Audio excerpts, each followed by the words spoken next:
ഉണ്ണിമുകുന്ദൻ, നിഖില വിമൽ എന്നിവർ കേന്ദ്ര കഥാപാത്രങ്ങളായി എത്തിയ ഗെറ്റ് സെറ്റ് ബേബിക്ക് മികച്ച പ്രതികരണമാണ് തിയേറ്ററുകളിൽ നിന്നും ലഭിക്കുന്നത്. മാർക്കോ എന്ന ഹിറ്റ് ചിത്രത്തിന് ശേഷം വളരെ വ്യത്യസ്തമായ കഥാപാത്രത്തിൽ ഉണ്ണിമുകുന്ദൻ എത്തിയത് വളരെ പ്രതീക്ഷയോടെയാണ് ആരാധകർ നോക്കിയിരുന്നത്. ആ പ്രതീക്ഷകളൊന്നും തന്നെ തെറ്റിക്കാതെ ചിത്രം കുടുംബ പ്രേക്ഷകരുടെ അടക്കം ഇഷ്ടം പിടിച്ചുപറ്റിയിരിക്കുകയാണ്. കുടുംബ വിഷയങ്ങളെപ്പറ്റി സംസാരിക്കുന്ന സിനിമയുടെ സാമൂഹ്യ പ്രസക്തി കൂടുതൽ ജനങ്ങളിലേക്ക് എത്തിക്കാൻ ഗെറ്റ് സെറ്റ് ബേബിയുടെ അണിയറ പ്രവർത്തകർക്ക് കഴിഞ്ഞിട്ടുണ്ടെന്നാണ് ആരാധകർ പറയുന്നത്. കുടുംബവുമായി ഇഴചേർന്ന് നിൽക്കുന്ന വിഷയത്തെ സരസമായും ഭംഗിയായും അവതരിപ്പിക്കുന്നതാണ് ഗെറ്റ് സെറ്റ് ബേബിയുടെ ഉള്ളടക്കം. കൊഹിനൂർ, കിളിപോയി എന്ന സിനിമകൾക്ക് ശേഷം വിനയ് ഗോവിന്ദ് സംവിധാനം ചെയ്യുന്ന ചിത്രമാണ് ഗെറ്റ് സെറ്റ് ബേബി. ഇപ്പോഴത്തെ സിനിമയുടെ തമിഴ്, തെലുങ്ക് വിതരണാവകാശം റെക്കോർഡ് തുകയ്ക്ക് വിറ്റുപോയെന്ന വാർത്തകളാണ് പുറത്തുവരുന്നത്. ചെമ്പൻ വിനോദ്, സുരഭി ലക്ഷ്മി, ജോണി ആന്റണി, സുധീഷ്, ശ്യാം മോഹൻ തുടങ്ങിയവരാണ് സിനിമയിലെ മറ്റു പ്രധാന താരങ്ങൾ. വൈവി രാജേഷ്, അനൂപ് രവീന്ദ്രൻ എന്നിവർ ചേർന്നാണ് സിനിമയ്ക്കായി തിരക്കഥയൊരുക്കുന്നത്. സജീവ് സോമൻ, സുനിൽ ജെയിൻ, പ്രക്ഷാലി ജെയിൻ എന്നിവരാണ് സിനിമയുടെ നിർമ്മാതാക്കൾ. Entertainment desk, Zee Malayalam news.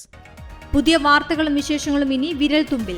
എല്ലാ ഡിജിറ്റൽ പ്ലാറ്റ്ഫോമുകളിലും ഇപ്പോൾ സീ മലയാളം ന്യൂസ് ലഭ്യം.